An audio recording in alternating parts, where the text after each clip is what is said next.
Dragi gledalci, drage gledalke, spoštovana publika, kajti danes smo spet v živo, in pa tudi poslušalci in poslušalke, kajti oddaja se vrti občasno tudi na Radio Agora, kar me tudi še posebej veseli, da naš glas doseže čim več poslušalcev. Pozdravljeni spet v oddaji Splet besed in danes je z menoj pisateljica in psihologinja Tanja Špes. Tanja, lepo pozdravljena. Lepo pozdravljena tudi ti. Tanja, kako preživljaš te divje čase danes? Ja, v bistvu delam na šoli in ko ne delam na šoli, v prostem času skušam čim več brati. Potem tudi plešem, hodim v hribe, tudi kaj napišem, skratka bolj umirjeno. Bolj umirjeno. Zdaj, Tanja, poleg vsega, kar počneš, kolikšen del namenjaš samemu ustvarjanju? Oziroma, praviš, da bereš, se tudi konec koncev je tudi branje del ustvarjanja. Ja, v bistvu glede pisanja, včasih pišem več, včasih manj. Zdaj že recimo par mesecev nisem napisala nič, ali pa mogoče eno stran. Čisto odvisno od idej, kakšna ideja pride, potem če se usedem, jo zapišem, če steče, če ne steče. Včasih napišem stran, dve, pa se potem zatakne, pa se ne premakne nikamor. Tako da res čisto odvisno, no. Ampak se mi zdi, če imam idejo in če se usedem in če potem zgodba steče, znam dokončati precej hitro, recimo v parih dneh. Potem pa je pač popravljam, se pravi za nazaj, berem, popravljam, brišem, pišem. Drugače pa ja, branje seveda je del ustvarjanja, sama nimam nobene teoretične podlage, tako da v bistvu, kar sem se naučila v pisanju, sem se naučila iz branja pravzaprav. Ja, saj dejansko, če nisi iz neke stroke, pravzaprav pisatelj, bolj ali manj mora biti samouk. Je res, ja. Tako da, zdaj, ko sva že govorili o ponorelem svetu, zdaj, ne vem, vsaj meni se zdi, da se v zadnjem času res dogaja veliko stvari, ki mogoče so za človeštvo presenečenje ali pa tudi ne, ampak vsekakor je svet postaja tudi en malo čuden kraj. Koliko je pravzaprav vso to dogajanje okoli tudi navdih, recimo za pisatelja, oziroma koliko te stvari navdihujejo, koliko pa mogoče blokirajo ustvarjalni čut? Ponavadi ideje, ki jih dobim, ne črpam iz tega, kaj se trenutno dogaja. Ker me trenutno dogajanje precej utruja, tako da mogoče se želim izolirati ali pa zapreti nek mehurček. Dejansko pa mislim, da sem se nekaj časa nazaj celo pošalila, da v bistvu stvari, ki se zdaj dogajajo, da mi sploh ne bo več potrebno pisati distopij, ker včasih na čase že vse skupaj izgleda precej distopično. Ja, tudi sama sem dobila ta občutek pri branju nekaterih tvojih zgodb. Sem pravzaprav si mislila, pa vse nekako tako približno živimo. Tako, če odmislimo malo simbolizma, ni daleč od resnice, ne, žal. Ampak o distopiji in še seveda marsičem bova še veliko danes povedali. Zdaj za naše poslušalce in publiko pa bom prebrala tvojo kratko biografijo, toliko, da približno vidijo, s kom se danes pogovarjam. Okay. Se pravi, Tanja Špes, rojena leta 1992 v Mariboru, dokončala magisterij iz psihologije na Filozofski fakulteti Univerze v Mariboru, trenutno pa je tudi edukantka transakcijske analize na inštitutu IPSA. S pisanjem kratkih zgodb se je začela ukvarjati leta 2018, ko je prijateljica spodbudila, da se udeleži mednarodnega natečaja Premio Energija. Zgodba z naslovom Pobiralci čustev, za katero pravi, da je prva zgodba, ki jo je dokončala, je bila na omenjenem natečaju nagrajena. Od takrat naprej jih je napisala več. Zgodbe objavlja na svoji spletni strani, njihove izseke na Instagramu, včasih pa jih pošlje tudi na kakšen natečaj. Njena zgodba Besede je bila med nominiranimi za najboljšo kratko zgodbo revije Sodobnost 2019, zgodba Maske pa med nominiranimi za najboljšo kratko zgodbo revije Sodobnost 2020. V prostem času najraje bere, piše, pleše, raziskuje svet, hodi v hribe, uživa v lepih razgledih in preživlja čas z ljudmi, ki jih ima najraje. Tanja, mislim, zelo lepa biografija. Zdaj ti pravzaprav šele nekako vstopaš v ta svet literature, si mlada avtorica, se pravi mlada tudi po letih, ampak seveda tudi po ustvarjanju.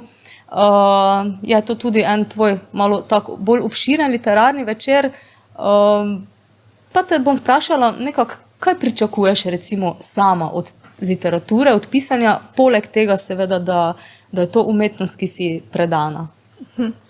Ja, v bistvu se mi zdi, da v zgodbah želim zajeti mogoče kak koncept, na katerega želim opozoriti bralca, ali včasih želim tudi bralcu predstaviti stvari na drugačen način oziroma da mogoče vidi kaj iz drugačne perspektive. To je nekako to, pa seveda ja, zelo rada se igram z besedami, tako da to mi je včasih v užitek, ko besede podobno zvenijo, pa lahko narediš stavek, dva iz njih. Ali pa ja, mogoče čisto tako, da predstavim neke ideje, da se mogoče bralec tudi sprosti, zabava, čeprav mogoče ja, večina zgodb, ki jih pišem, ni ravno lahko branje. Ja, no vse v bistvu prava literatura nekako ni lahko branje, skoraj nikoli. In pač tudi ideje, ki jih zajema literatura, pač zajema tudi svet, in svet tudi ni vedno samo zabava. Tako da, kaj pa recimo tako samo, ne vem, neke vrste kariera, ne vem, se mogoče vidiš v prihodnosti kot nekoga, ki se bo s tem malo bolj profesionalno ukvarjal, recimo kot pisateljico, oziroma kaj se tebi zdi, kdaj človek postane pisatelj? Ja, v bistvu jaz sama vem, da si želim izdati knjigo kratkih zgodb, mogoče kasneje tudi napisati ne samo kratko zgodbo, ampak zgraditi kaj več, mogoče za cel roman. Definitivno želim, da literatura ostane del mojega življenja tudi v prihodnosti. In zdaj, ko si me vprašala, kdaj zares človek postane pisatelj, recimo meni je še zdaj nenavadno, če mi ljudje rečejo pisateljica, ker nekako se mi zdi, da si še ne zaslužim ravno tega naslova, ker konec koncev pišem zgodbe, ampak nisem pa še izdala knjige. Tako da mogoče meni se zdi knjiga ena taka prelomnica, ki te mogoče naredi pisatelja. No, mislim, da vsekakor glede pač kvaliteto in tudi, mislim, dejansko se mi zdi pomembno, da, kot si rekla, da zgodbo dokončaš. Ker mnogo je recimo perspektivnih avtorjev, ki pač nekako si želijo knjigo, ampak ostanejo nekje, ne vem, pri mnogih nedokončanih tekstih in enem literarnem večeru, ampak ne, mislim, da imaš kar disciplino, da končaš recimo svoje besedila. Tako da, no, mislim, da upam, da te bom tudi lahko povabila za tvojim prvencem. Hvala. Enkrat, ko bo, ne. Zdaj, Tanja, da pa lahko res zareževa v ta pogovor, pa te lepo prosim, če nam prebereš eno izmed svojih kratkih zgodb, da bova imeli en material oziroma poligon za neko malo bolj poglobljeno debato.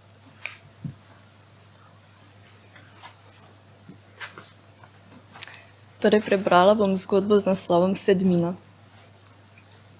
Nisem si mislil, da bo lansko novo leto najino zadnje skupno. Zelo živo sem si lahko v spomin priklical njeno podobo, kako se v bleščeči srebrni obleki široko smejala z napol polnim kozarcem penine med prsti. Tako je večino časa gledala tudi na življenje, optimistično. Lahko bi prisegel, da so iskrice v njenih očeh svetile močneje, kakor tiste, ki smo jih prižgali namesto ognjemeta, ampak nič od tega zdaj ni bilo pomembno.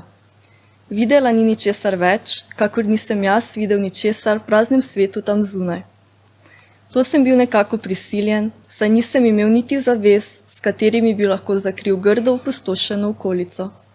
Vse je bilo prekrito s prahom, rjavim peskom in prezirom. Edino, kar se je premikalo na ulicah, so bili kosi plastičnih vreč, s katerimi se je prerekal veter. Pravzaprav, če sem dobro pomislil, bi morda celo želel biti na njenem mestu mrtev.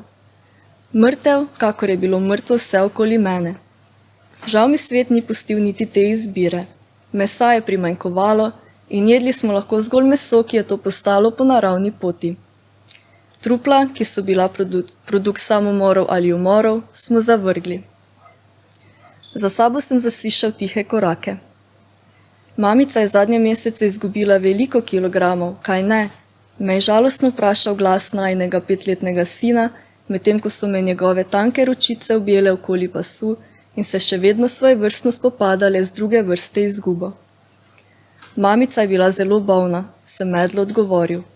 Od znotraj jo jedlo veliko stvari, ni čudno, da je tako zelo shujšala.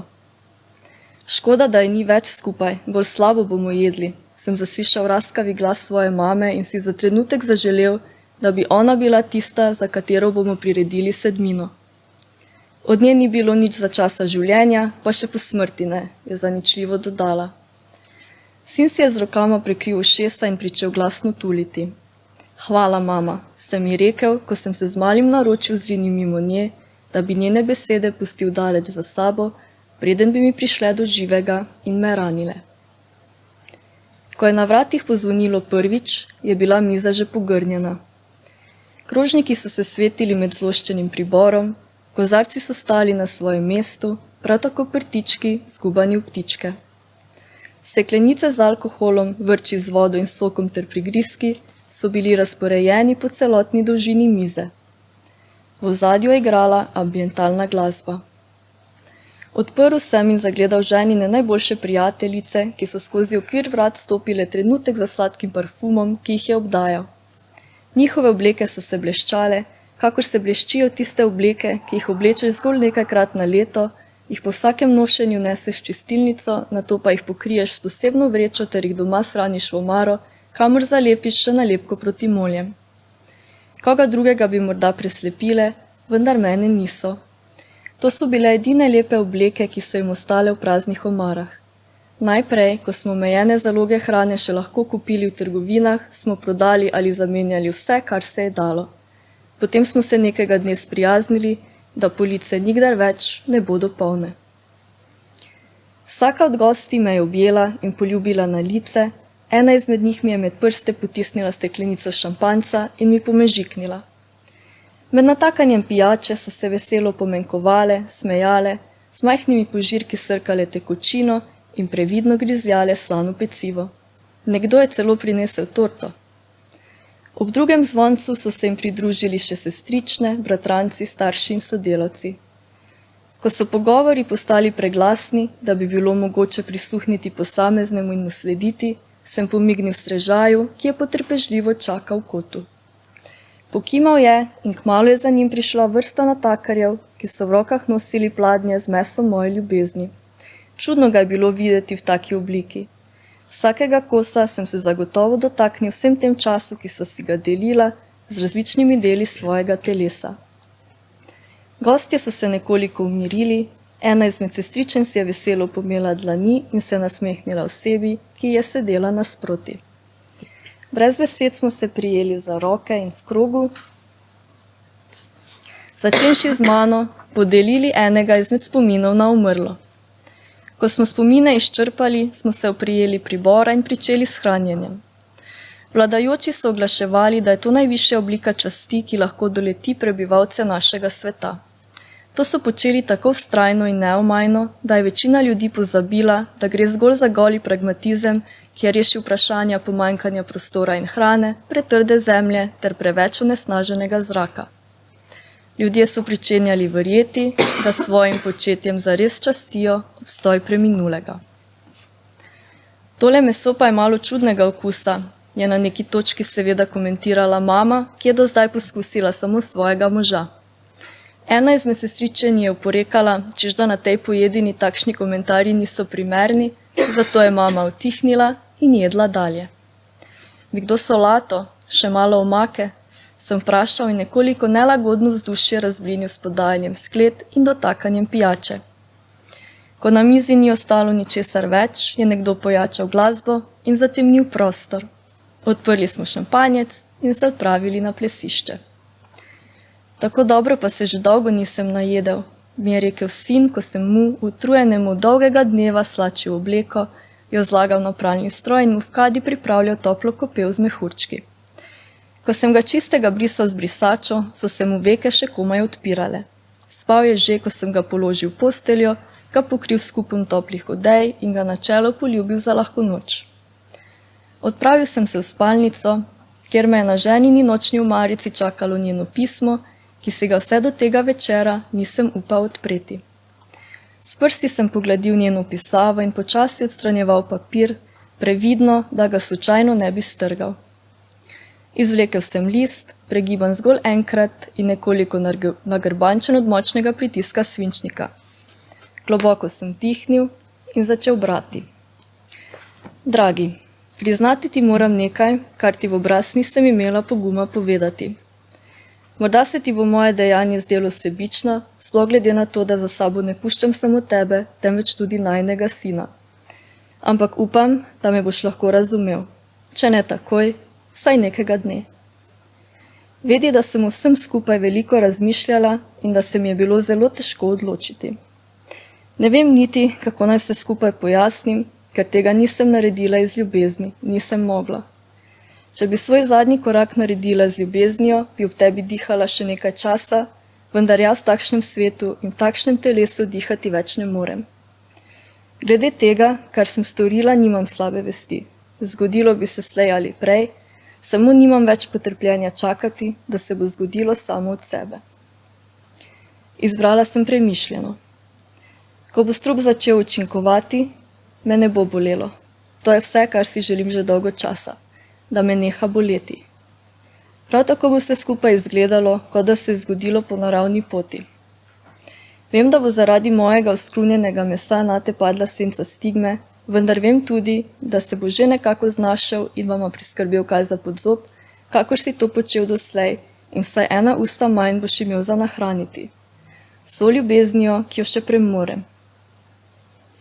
Slišal sem srce, kako mi glasno razbija v prsih in vse, kar sem lahko videl pred sabo, so bili očitki, da pisma nisem odprl že prej. Prepoten in ves vrtoglav sem stekel do otroške sobe, čeprav sem vedel, da sin že trdno spi, da ga ne bom mogel več zbuditi in da mi kmalu ne bo več treba skrbeti za nič na svetu. Tanja, hvala za branje.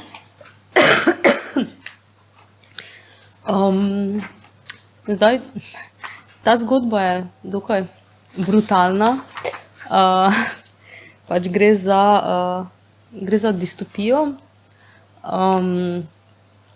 Kaj te je spodbudilo oziroma kje jemlješ snov za take zgodbe oziroma kaj je tvoj motiv oziroma zakaj te zanima ravno ta žanr?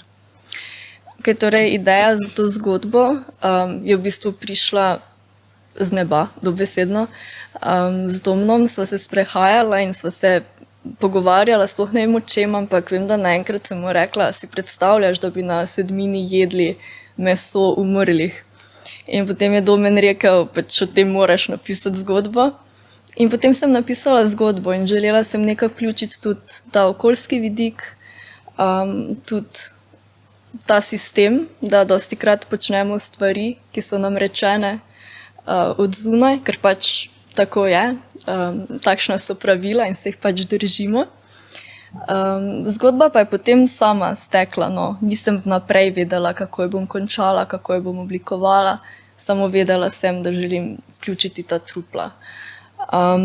Glede samega žanra pa je tako, da v bistvu dolgo časa sploh nisem vedela, da pišem distopične zgodbe.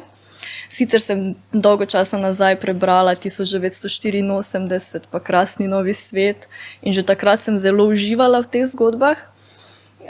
Potem pa ja, sem dejansko prišla v stik, da sem vedela, ok, to so distopične zgodbe, ko sem prebrala knjigo Never Let Me Go, japonskega pisatelja.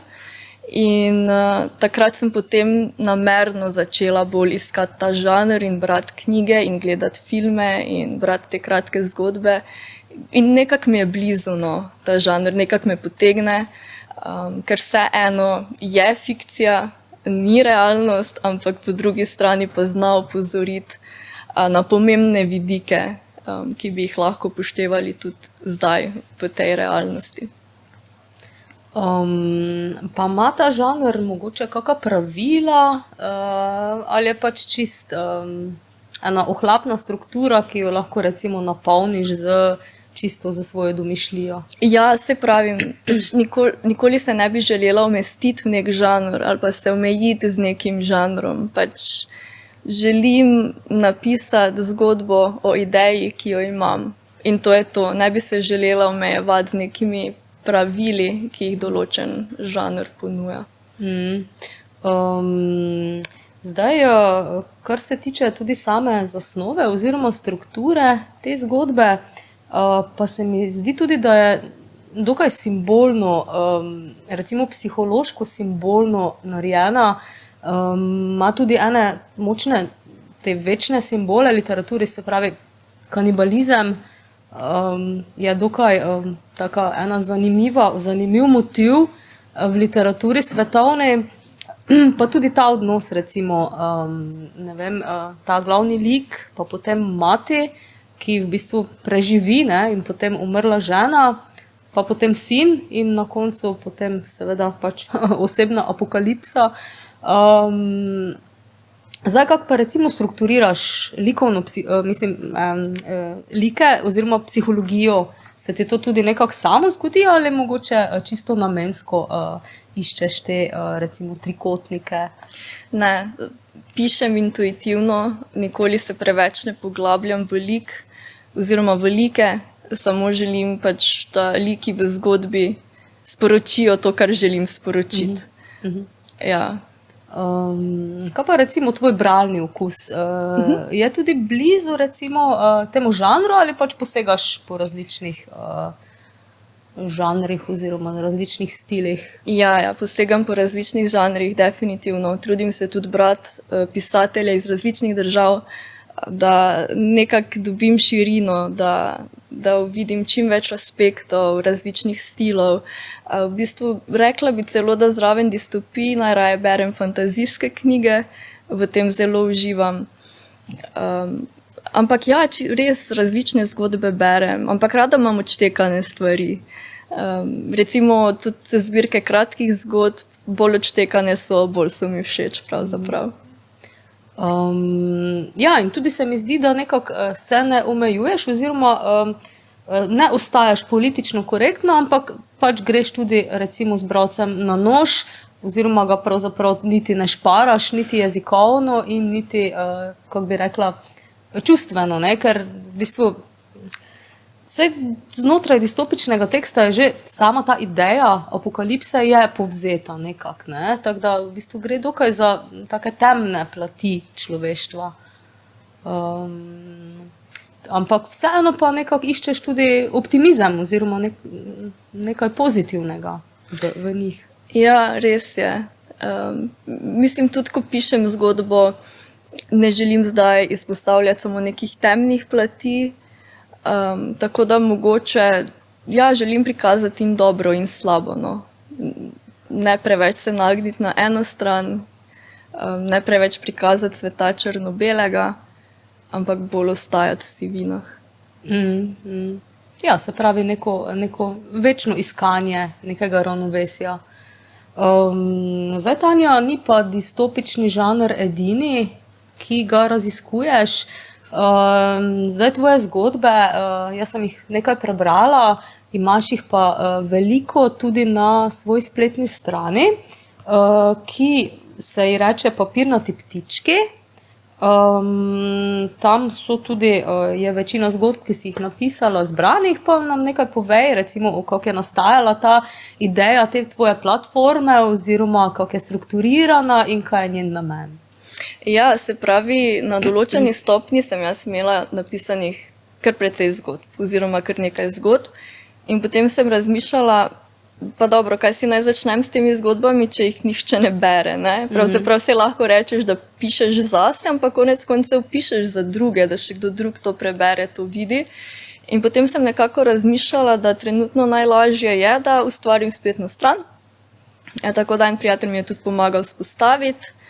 V bistvu, ko klikneš na spletno stran, se najprej prikaže začetna stran. Zaradi tega, ker v bistvu zadnje čase sem razmišljala, da bi nekatere svoje zgodbe tudi prevedla v angleščino. Tako da ena, ki je objavljena že v angleščini, nekaj jih še pride. In potem, ko to izbereš, dejansko prideš na stran, kjer so zgodbe razdeljene v dve kategoriji. Ena so cvetovi, druga so svetovi. In v bistvu v cvetovih so zgodbe, ki so v bistvu kar realne, lahko se dogajajo v vsakdanjem življenju, medtem ko v svetovih so pa tiste bolj distopične oziroma tiste, ki vsebujejo malo te elemente nadrealizma, ali kako bi jim lahko tudi rekli. In potem v bistvu na spletni strani so slike, v bistvu sama sem avtorica teh fotografij in ko klikneš na fotografijo, se ti v bistvu izpiše tudi naslov zgodbe in potem klikneš in se izpiše zgodba. Tako da to je na spletni strani. Ja, tako da lahko tudi recimo poslušalce in gledalce in publiko povabiva, da pač si, ko bodo imeli čas, tudi kakšno zgodbo preberejo. Lahko tudi kar vse, ker nekatere so res prav napete. Zdaj pa recimo tudi to napetost.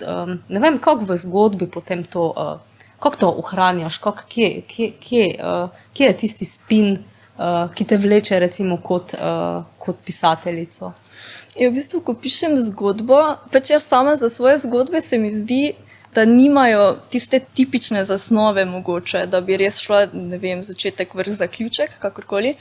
In včasih se mi zdi, da včasih pripovedujem zgodbo, pa je sama ne dojemam kot neke napete. Ker verjetno jaz, kot tista, ki piše, ki ima to idejo, se ji zdi samoumevno to, kar napišem. Tako da se pravim, nimam nekega recepta, ne. Spet čisto intuitivno nekako to gradim. Ja, se kolikor se pogovarjam z predvsem mladimi avtorji, je nekako res ta intuicija oziroma nekaj, kar je neka struktura, ki je v nas že od prej, ki je nekako ne moremo uzavestiti, ampak vseeno deluje nekako skozi nas. Tako da v bistvu nisi prva in edina, ki res piše tako intuitivno, ampak ne vem, očitno je nekaj v nas, kar že imamo nekako povzeto in potem nekaj domišljije še zraven in pač nastane res dobra zgodba. Zdaj, Tanja, ti si drugače tudi psihologinja, tako da tudi zdaj se študijsko ukvarjaš z to transakcijsko analizo.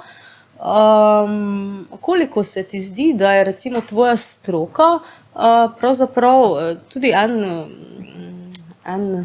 kako bi rekla, ena podstat za to, da si sposobna tudi dejansko simbolno strukturirati zgodbe, ker dejansko v tvojih zgodbah je ta simbolna, psihološka podstruktura je izjemno izdelana in tudi, mislim, že sami liki in odnosi med njimi so zelo simbolni, se pravi nekako, ne vem, eni tipični primeri enih odnosov, ki jih lahko seveda projiciramo na psihologijo in za psihologija ni zdaj neka papirnata veda, ampak je pač veda o tem, kaj dejansko počnemo med sabo, ne. Tako da koliko se ti zdi, da je dejansko to močno povezano z tvojo stroko? V bistvu psihologija je zelo praktična veda. In se mi zdi, tekom študija psihologije res dobiš dober uvid v pojave, se pravi človeka kot takega, v medosebne odnose, v tem, kako človek deluje v povezavi z okoljem. In se mi zdi vso to razumevanje ti da nek uvid v tem, da lahko pišeš mogoče bolj poglobljeno, bolj z vidika nekoga, lahko se vživiš v koga drugega. In dejansko tudi nekateri pojavi iz psihologije so bili ali pa so navdih tudi tematsko za zgodbe, ne. Recimo prva zgodba, ki sem jo napisala in dokončala, torej Pobiralci čustev, v bistvu takrat sem navdih dobila v konceptu ranljivosti, ker sem pač takrat veliko brala in gledala video posnetke in knjige na to temo ranljivosti in tudi sama spoznam kaj novega, ko se učim o psihologiji in o njenih pojavih in potem se mi zdi, wow, lahko bi to predstavila bralcu, ampak mogoče ne s pomočjo nekega znanstvenega članka, ki je težko razumljiv, mogoče že tebi kot strokovnjaku na nekem področju, ampak v obliki zgodbe, ki je bolj dostopna ljudem. Ne? Vsi radi beremo zgodbe, vsi radi spremljamo zgodbe drugih, svojo zgodbo. Tako da psihologija definitivno je povezana z mojim pisanjem. Je pa lahko tudi recimo, ne vem, ena podstat tudi za razumevanje mogoče literature. Ja, sej dejansko obstajajo tudi raziskave, kjer z vidika psihologije obravnavajo določena literarna dela oziroma določene like v zgodbah. Zdaj čisto tako mimo zdaj same literature, zdaj ta transakcijska analiza, kaj je to pravzaprav, s čim se, kaj je točna tema recimo te veje? Zdaj to te vprašam mogoče tudi iz nekega čist osebnega interesa, pa mogoče tudi malo v povezavi z najinim pogovorom, da vidiva, če je mogoče literarno zanimiva. Ja, v bistvu transakcijska analiza je torej veja psihoterapije in v bistvu gre za teorijo osebnosti. Določeni teoretični koncepti se nanašajo na človekovo osebnost in v bistvu gre za to, kako ljudje komuniciramo med sabo. Zdaj, če gremo menjati te teoretične koncepte, ne bodo povedali ničesar, če jih ne razložim, ampak skratka gre za razumevanje človeka, medosebnih odnosov. Ja, tako da dejansko, kot si rekla, zelo praktično in zelo uporabno. Zdaj, Tanja, naslednja zgodba, ki jo boš brala, Pavževi razmisleki, in potem odločili sva se za en izsek iz zgodbe Maske,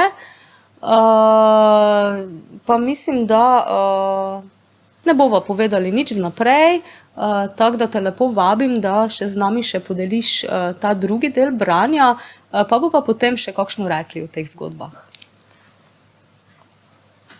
Torej, najprej bom prebrala zgodbo z naslovom Pavževi razmisleki. Marsikaj v mojem življenju me ne moti, ampak marsikaj pa me. Recimo to, da bi želel živeti v bloku, a sem dobesedno prilepljen na hišo. To ima sicer tudi nekaj dobrih plati, naprimer, da se mi ni potrebno ukvarjati s sosedi in zapravljati časa z dostopanjem do višjih nadstropij.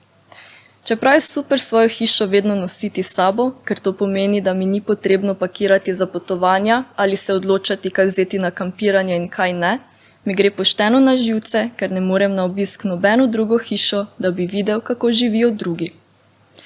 Kadar je moški v meni slabe volje, se namreč rad znaša nad ženskim delom, češ najbolj skrbi za čistočo, ker je vse lepljivo in se v takem res ne da živeti, zaradi česar ženska v meni čisto popeni, češ, da je moški del seksističen in velikokrat traja precej časa, da se spomnim, da sem pravzaprav ena sama celovita osebnost.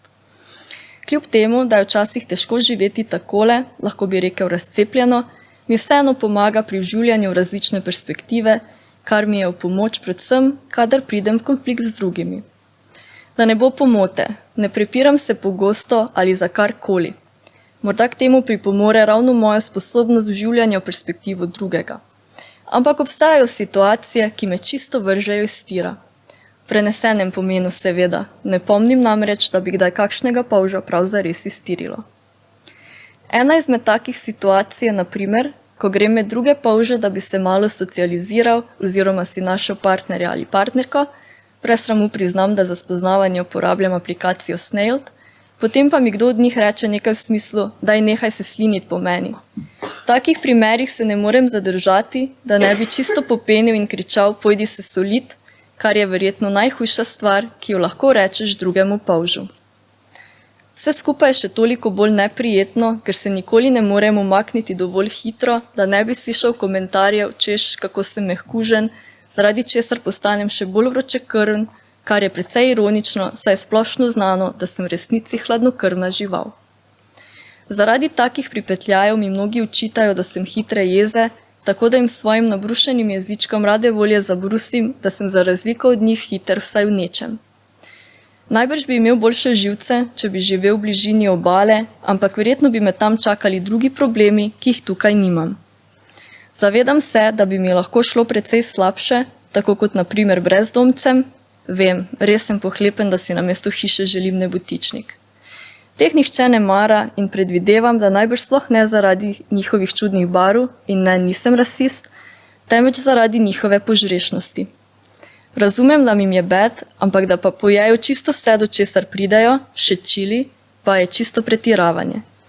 Nočem zveneti, kot da obsojam, ampak tolažba s hrano res ni rešitev. Če pravzaprav dobro pomislim, sem čisto srečen polž, samo včasih se mi zdi, da v življenju prepogosto kar obtičim na enem mestu in se nikamor ne premaknem. Še manj mi je všeč, ko se počutim razdvojenega. Kakšen strokovnjak bi me lahko hitro diagnosticiral z disociativno osebnostno motnjo in mi predpisal zdravila, ampak meni se vseeno zdi, da bi mi najbolj pomagala terapija za pare. Bom še malo razmislil o tem. Konec koncev se mi nikamor ne mudi.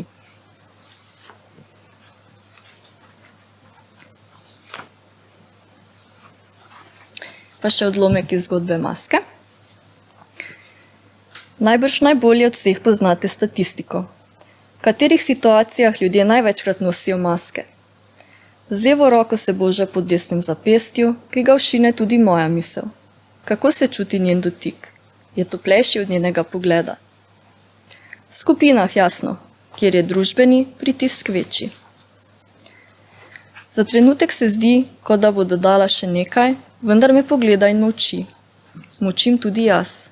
Nadaljuje. Kot veste, obstajajo situacije, v katerih so maske popolnoma onemogočene, na primer na zaposlitvenih razgovorih. Maske se najmanj uporabljajo v odnosih, kjer so prisotni varnost, zaupanje, sprejemanje in neobsojanje. Največ jih uporabljajo tisti, ki jim je zelo mar za mnenja drugih. Statistično gledano spada največ uporabnikov v starostno skupino zgodnje odraslosti. Brez določene stopnje samozavedanja je uporaba programa nesmiselna, ne glede na starost. Koliko zaslužka vam prinese program? Niti približno toliko kot zadovoljstva. Postaja vidnost dolgočasena in sumim, da je prišla brez maske. Sprašujem se, ali jo spoštujem ravno zaradi tega dejstva. Čip z mojimi maskami je ležal v moji sobi nekje na tleh in priznam, da sem se vsake toliko igrala svetlo modro vrvico, na katero je bil pritrjen, in mislijo, da bi znova zagnala program. Morda bi lahko sprogramirala kakšno zares dobro masko. Za neznance, za ljudi, ki mi gredo na živce, za nove prijatelje, za sodelavce. Masko za zmenke sem že zdavnaj opustila. Najprej. Potem sem počasi dezaktivirala tudi vse ostale. Ko se je nasproti mene ustavil avto, sem dvignila pogled z ekrana. Če bi se srečala midva, brez obrazov in telesa, bi se sploh prepoznala. Šipa se je spustila. Njegova maska je bila všeč meni in njemu je bila všeč moja. Odkar sem jo snela, imam občutek, da se ob meni počuti malce nelagodno. Telefon sem pospravila v žep. Ravno kar sem se odpravljala. Zasmejal se je. Vidim, kako zelo ja. Z glavo je pomignil na sovoznikov sedež. Počasi sem obšla avto in prisedla. Imaš kakšno cigareto? Pokazal je na predal. Vzela sem jo iz škatlice in si jo prižgala. Ob izdihu sem zaprla oči in se naslonila nazaj. Speljal je. Ni mi bilo pomembno, kam greva, vse dokler sva se premikala. Sem mislila, da boš tokrat prišel brez maske. Pripela sem si varnostni pas, ker je bilo tukaj očitno nevarno biti, kdor v resnici si. Te moti, da nisem, je rekel nekam cesto pred sabo. Ja, moti me, da po toliko srečanjih še vedno nosiš prekleto masko, sem jezno rekla. Mirno me je zbodel. Se ti zdi, da si ti na kakršenkoli način boljša od drugih, ker ne nosiš nobene? Bolj normalna že, čem je trik? Njegova umirjenost je zgolj podžigala mojo jezo in tudi čakanje je načelo moje živce. Kaj si pa tako napeta danes? Je naveličano vprašal. Kontrasti. Najbolj so me begali ljudje, ki so se vedli nekonsistentno. Ljudje, ki sem jih srečevala v različnih kontekstih in ki jim ena maska ni bila nikoli dovolj, saj je bilo izbire preveč. Je to tvoj pravi ton? Sem mu vrnila zajedljivo.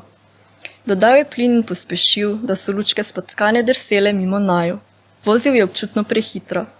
Če bi se pred nama pojavile nepredvidljivosti, ne bi zvozila. Ni me motilo, ni me bilo strah, nasprotno, pomirjalo me je. Na neki čudni ravni sem mu zaupala sem njegove sposobnosti, naivno sem verjela, da se nama ne bo nič zgodilo. Nič takega, kar se ni zgodilo že drugim. Potem, ko je upočasnil, je avto smeril na izvoz in zapeljal na majhno makadamsko parkirišče, ki so ga omejevala koruzna polja. A kadar se dobiš s katero drugo, nosiš isto masko ali jih imaš več? Mirno je začel, trik je v tem. Prekinila sem ga. Samo tako me zanima, iz radovednosti. Grdo me je pogledal. Pač tako, če moraš dolgo iskati to masko, da zaradi tega vedno zamujaš ali kaj. Povzdignil je glas. Trik je v tem, da ne razumem, zakaj te maska moti. Dobro se imaš ali se nimaš. Zakaj je potem pomembno? Morda res ni bilo pomembno, ampak meni se je zdelo pomembno. Trmasto sem gledala v črnino predse. Jo sploh kdaj pri kom odložiš, si privoščiš to svobodo, da si kdor si privoščiš to ranljivost, da nekomu ne boš všeč, si privoščiš negotovost, da te bo kdo zavrnil, ne vidiš, da se ropaš spektra izkustev, da plavaš na neki lažni podobi, ki sploh ni ti. Mislim, da sem kričala, a se ne spomnim prav dobro, ker me močna čustva vedno odnesejo malenkost predaleč, da bi realno zaznavala objektivno. Prestavljenega čipa svojega vedenja tudi kasneje nisem mogla analizirati. Ustavil se je. Trik je v tem, trik je v tem, trik je v tem. Hreščanje je prekinil ženski glas. Napaka v sistemu. Prosim, počakajte trenutek. Znano je, da nekatere posodobitve ne delujejo, kot bi morale. Prekine me. Vedno so možne izboljšave. Vse napake skušamo odstraniti kar se da hitro in učinkovito. Pa te napake, kot jih imenujete, nimajo vpliva na človekovo privzeto stanje. Na vsako masko morate gledati zgolj kot na sloj. Tako kot v Photoshopu, recimo. Vse, kar počnete na svojem layerju, je zgolj na tistem layerju.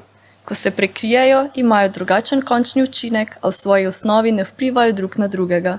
Ko jih odstranite, je izvirnik še vedno tam, popolnoma nedotaknjen. Spomin ne more ostati nedotaknjen. Skušam jo zamajati, a je ne morem premakniti niti za milimeter. Spomini se skozi čas nenehno spreminjajo, nenehno so podvrženi pristranostim, ne vem točno, kam ste merili s vprašanjem. Ljudje najbrž lepijo po vseh različicah, kdo bi lahko bili. Virtualna realnost, serije, filmi, knjige, pornografija, drugi, v čem je razlika? Morda kdo dobi navdih, da se zares spremeni v najboljšo verzijo sebe. Pred kratkim ste oznanili, da uporabnikom omogočate nekatere dodatne funkcije, naprimer analizo preteklega vedenja. Seveda, samo refleksija se nam zdi ključnega pomena. Odločil sem se, da jo izzovem. Takšno analiziranje lahko vodi v ruminacijo. Odločno je pokazala, da ji moje izjave niso nikakršen izziv. Tudi pitje vode nam lahko v prekomernih količinah škodi. Tanja, hvala. Zdaj, najprej se bova dotaknili polža. Zdaj pri tej zgodbi si se pač postavila v perspektivo živali, se pravi polža. Zakaj si se recimo odločila za menjavo perspektive oziroma koliko se ti zdi, da na ta način lahko avtor zajame malo pač drugačen kot? Jaz mislim, da za to zgodbo je v bistvu bila navdih cela knjiga kratkih zgodb You're an Animal Viskovic, kjer v bistvu avtor v vsaki kratki zgodbi pove zgodbo z perspektive druge živali. Ta zgodba je neznansko smešna, res jo priporočam vsem branje. In potem ne vem točno zakaj in kako, mislim, da enostavno sem verjetno kje zagledala kakšnega polža in potem sem mislila, ok, lahko napišem kakšno smešno zgodbo z vidika polža, ker vseeno ponuja kar nekaj izhodišč. In tako je ta zgodba nastala. Ja, dejansko si povzela vse značilnosti tega polža in jih pač nekako zaokrožila v eno celovito in zelo zabavno zgodbo, tudi z dokaj močno idejo.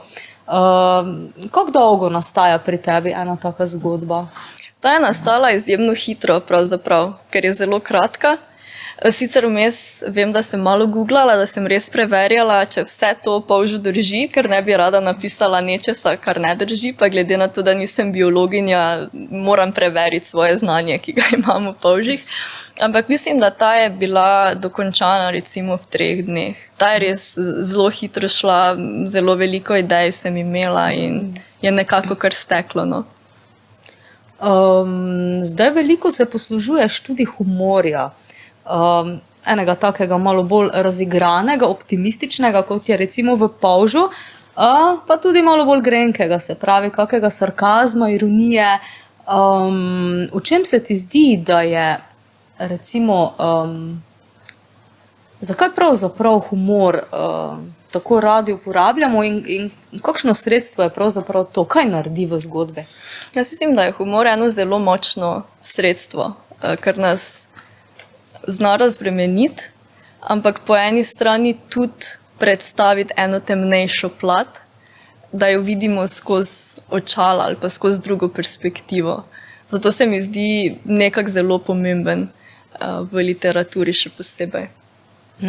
Ja, ampak njegovo obvladovanje pa mislim, da rabiš tudi en malo talent oziroma eno osebnostno ne vem, nagnjanje, si tudi recimo v vsakdanjiku bolj recimo nagnjena k humorju, ker poznam pa ljudi, ki v vsakdanjiku nimajo, sploh ne uporabljajo humorja, ampak v literaturi pa recimo so čisti mojstri, ne.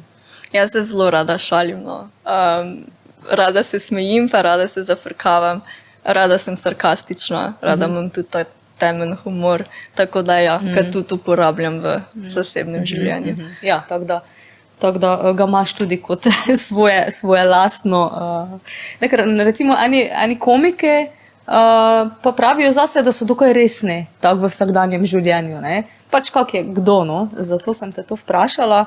Ampak definitivno je tvoj humor, imaš zelo pester nabor različnih humorjev, tako da mislim, da je to eno tudi izmed močnejših plati tvoje literature. Mislim celo sarkazem, recimo, sarkazem je pa dokaj boleč. Mislim, ni optimističen in pozitiven, ne. Tako da je v bistvu lahko tudi neke vrste obramba. Ja, lahko je, ampak se mi zdi, da odvisno tudi, kakšna oseba na drugi strani sprejme, no. Se mi zdi, da je to tudi pomembno, mogoče, da veš, kdaj oziroma pri kom ga uporabljati, kdaj ne, ampak zgodbi pa itak zgodba. In zdaj, kak pa bralec sprejme to, kar ti napišeš, pa je potem od bralca odvisno največ od tebe. Ja. Ali pa odlika, ne. Ja. Zdaj dotakniva se še malo na kratko zgodbe Maske. Pravzaprav sama struktura zgodbe je nekako, pač gre za en program oziroma aplikacijo za maske. Se pravi, da si naložiš en nabor mask za različne situacije v življenju. Mislim tudi, da gre za eno zelo močno oziroma idejno zelo močno zgodbo. Kaj je bil pravzaprav tukaj poriv za to zgodbo oziroma odzadnja motivacija in ta ideja? V bistvu ideja za to zgodbo je bila ena slaba izkušnja za osebo, za katero se mi ni zdelo, da je bila pristna in iskrena z mano. In potem sem v bistvu razmišljala, kako si ljudje v različnih socialnih situacijah izberemo različne maske, ne, različne socialne vloge, na kak način se bomo predstavili, in potem sem dobila idejo za to, ne, za te maske, ki so pa potem specifično programirane, za katero stoji zadaj ena cela ekipa, tudi kapitalizem, tudi zaslužek. V bistvu zgodba najprej ni bila oblikovana na tak način, kot je zdaj, ker zdaj so torej izseki intervjuja, najprej s to izumiteljico teh mask, pa potem je ena osebna zgodba uporabnice mask. in se to potem dvoje prepleta, tako da v bistvu to, kar se v zgodbi zgodi, je tudi potem pojasnjeno v delčkih intervjuja in potem se tudi z intervjujem začne in konča. Ja, že sama struktura zgodbe je tudi dokaj zanimiva. Pač ni tako na prvo žogo, tako da moraš kar brati, da nekako izluščiš njen pomen, ampak se mi zdi zelo dobro postavljena. Bom te pa tukaj vprašala kot avtorico in kot tudi psihologinjo, ali je sploh možno biti brez maske, kot si recimo tale protagonistka pač upa, oziroma kot je pač njen nekak namen, da bi pač z nekom nekje enkrat bila brez maske. Jaz mislim, da ljudje smo zelo kompleksna bitja in da se enostavno znajdemo v toliko različnih socialnih situacijah, ki nam enostavno ne dovoljujejo, da smo vedno, kdor smo. Že za službo se lepše oblečeš in si vljuden in ne počneš ravno vsega, kar mogoče bi, kot si sam. Tako da jaz mislim, da čisto brez mask se pač ne zmore živeti, ampak mogoče, kar sem jaz to zgodbo želela izpostaviti, je pa mogoče ta neka konsistentnost, da pa vseeno nisi z neko osebo, pa na vsak način ugajaš in nisi ti. Se pravi, da vseeno si, kdor si, potem pa seveda to prilagajaš različnim socialnim situacijam z malenkostmi. Kaj pa recimo v psihologiji, ta ena konsistenca oziroma tisto, kar naj bi bil, ko si v resnici. Kako je tukaj recimo čist idejni koncept posameznika? Mislim, je v psihologiji recimo obstaja ta ena, kako se reče, tej konsistenci oziroma tej osebi, ki naj bi bila oseba, kot je? Ne vem, če je sploh kako posebno ime za to. V bistvu se v psihologiji tudi vemo, da osebnost tudi ni tako zelo nespremenljiva, kot so na začetku trdili. Izkušnje nas spreminjajo tako dobre kot slabe, tako da se venomer spreminja tudi človek kot osebnost oziroma njegova osebnost. Ja, ampak to je verjetno tudi v novejši psihologiji se tudi ti koncepti tudi spreminjajo. Recimo, seveda se. Ja, v tej klasični psihologiji, kot smo se učili v šoli, kolikor se spominjam, naj bi bila oseba dokaj tako stalna, ne, se pravi konsistentna, ampak kot praviš, ni več tega, ne, oziroma se tudi sama ve, da verjetno tudi njeni temelji se kdaj zamajajo čisto na tej osnovni stvari, ki je pravzaprav podstat te vede, ki je pač osebnost, ne. Ja, ampak nove raziskave nadgrajujejo že tisto, kar je bilo ugotovljeno, tudi spreminjajo, ampak konec koncev se to je tudi bistvo znanosti, da venomer ugotavlja neke nove stvari. Meni so načeloma spremembe fajn in super, da se kaj dopolni, kaj novega ugotovi. Verjetno pa temu sledi tudi literatura, ker kolikor vem, ko so pač odkrili, da spomin ni stalen, se pravi, da ni realen, ne, da je fluiden, je temu sledila množica literarnih del, ki so in celo so uvedli nezanesljivega pripovedovalca, ki dejansko ni zanesljiv v svojem spominu. Tako da najbrž tudi odkritja neke vede potem dajo poriv za eno celo, ne vem, en celi val, tudi nove literarne smeri. Tako da, ne vem, mogoče smo tudi mi, eni dediči, enih velikih sprememb te vede. Ker konec konca to najbrž tudi vpliva na vse ostale znanosti. Isto tudi, tako da, ja, živimo vsekakor v zanimivem času. Mislim, da kot psihologinja tudi imaš eno to, kako bi rekla, milost, da te stvari spremljaš in razumeš. Tako da upam, da tudi svoje pisanje bo ostalo nekako z nami, pa da seveda v kratkem nadgradiš v eno knjigo. Ja, vmes se mi je še pojavila ena taka referenca mogoče glede teh mask oziroma te aplikacije z maskami. Me je nekako malo spomnilo na to eno distopično, fantastično serijo Westworld, če si gledala? Sem gledala prvo sezono, ja, in sem zelo uživala v njej. Ja. Ja, saj mislim, da nekje tukaj se tudi giblje en tvoj interes oziroma eno tvoje polje, kjer si se našla, zato sem tudi omenila, če te je mogoče malo tudi motiviralo. Dejansko se nisem spomnila na podobnost, dokler mi zdaj nisi rekla. Ker je že toliko časa nazaj, odkar sem to gledala, tako da tukaj serija ni bila podlaga ali pa navdih za zgodbo.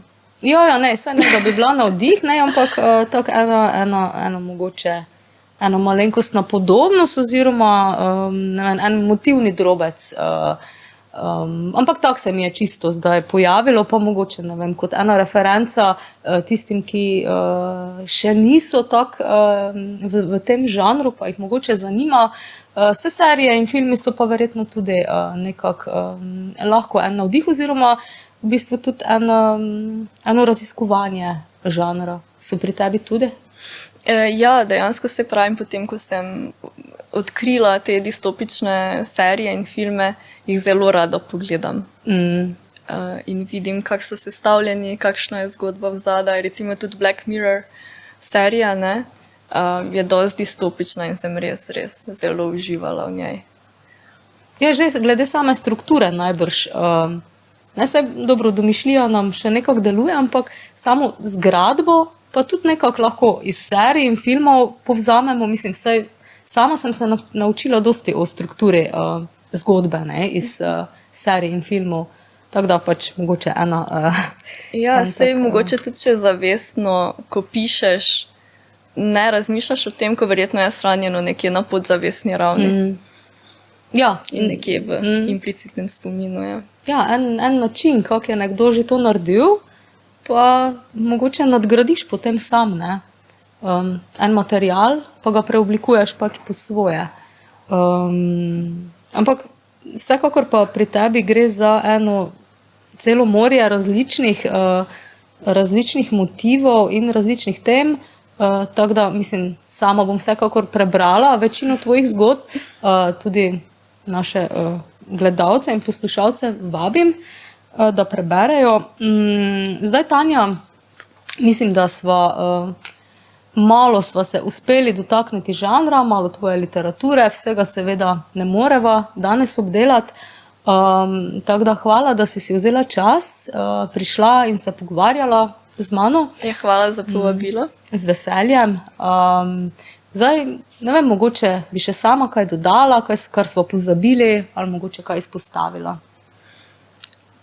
Ne, pravzaprav mislim, da si dobro zajela s vprašanji, veliko vidikov pravzaprav. Potem pa upam, da se še kdaj vidiva za kakšnimi novimi deli. Želim ti pa vsekakor veliko uspeha in seveda še mnogo zgodb, ne vem, morda tudi kakšen roman. In seveda, ko boš kaj imela ali pa želela kaj predstaviti, pa se seveda javi v našo oddajo. Najlepša hvala. Hvala, Tanja. Vam, dragi gledalci in gledalke, poslušalci in poslušalke in publika, pa se tudi zahvaljujem, da ste bili danes z nami in se vidimo čez 2 tedna v novi oddaji Splet besed. Nasvidenje.